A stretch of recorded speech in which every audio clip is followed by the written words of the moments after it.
F-Zero was a launch title for the Super Nintendo, and one of the first games to show off the SNES's famous Mode 7 graphics, which simulates a 3D plane without using polygons. It was well received by the press at the time, and still enjoys a cult following to this day. Set in the year 2560, the premise of F-Zero is a bunch of rich billionaires created a new Formula 1-like series using fast hovercrafts. 4 of these crafts are selectable, with the fastest craft featuring the worst handling, and the slowest craft featuring the best handling. After selecting your craft, you can race in one of 3 leagues: Knight, Queen, and King, each with 5 different tracks. There are many different environments to race through, and each manage to feel distinct through clever use of color and different layouts. Some tracks are very wide, with easy turns that can be taken flat out. Other tracks are a lot more technical, requiring you to slow down before the turn. Graphically speaking, F-Zero is still a treat to this day. The slick Mode 7 plane does a great job giving you the feeling of racing on a track, compared to the line-scrolling racers of the day. Even with the low resolution and generally pixelated graphics, everything is clearly defined and crisp. More importantly, F-Zero is fast, and the frame rate never slips. I find the graphics have held up quite well after all these years. The goal of F-Zero is to finish each of the 5 races in a league in a top 3 position. There are 3 difficulty levels to choose from, and if you beat a league on Expert, you will unlock the Master difficulty level. The controls in F-Zero are very responsive. In addition to the basic accelerate, brake, left and right, you can make sharper turns using the shoulder buttons on the SNES controller. After completing a lap, you also get a speed power-up that you can use at your leisure. You can bank up to 3 of these at a time. Rounding out the presentation is the sound. The hovercrafts themselves feature a terrific engine note with a nice balance between a high-pitched whine and a satisfying whoosh sound. More impressively, the music in F-Zero is memorable, and a couple of the tracks are truly iconic. The compositions are a bit on the simple side, without a ton of instruments going at once, but it actually works out really well, giving a crisp, clear sound.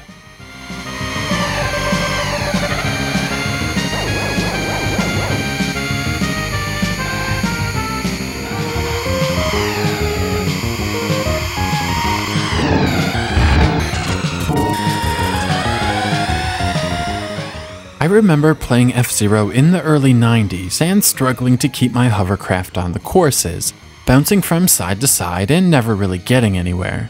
You see, the track barrier lining the left and right hand sides of the track are called anti-gravity guide beams. Running or bumping into them will cause you to lose power. If you lose all of your power, you will explode. The biggest problem with the anti-gravity guide beam is when you hit it just right, it bounces you back into the one on the other side.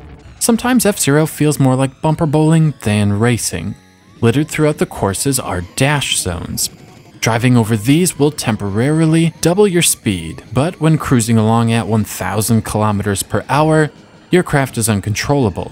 Some tracks place turns after these dash zones, which pretty much means you are going to play bumper bowling with the barrier again. Adding to the annoyingness are computer-controlled drones, which are slow and erratic. They swerve side to side for no real reason other than to slow you down. The Death Wind tracks introduce crosswinds that make your craft push to the left or right depending on where you are on the track.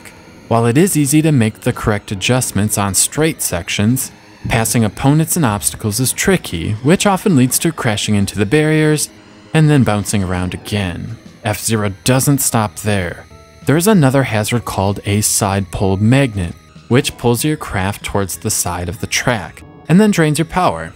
All of these little annoyances do add up, and sometimes F-Zero isn't really that fun to play. There is no real reward here either. You can't unlock any new hovercrafts, nor any new leagues. It's disappointing that putting up with some of the more annoying aspects of F-Zero yields no gain. F-Zero definitely has its strong moments, and sometimes you do reach that trance-like state while zipping past opponents and through tight turns. There is fun to be had here. Overall, F-Zero features excellent graphics, a good soundtrack, and smooth controls. The lack of any rewards for winning does hamper the experience and offers no real incentive to keep playing.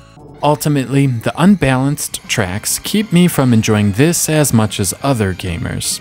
3 out of 5.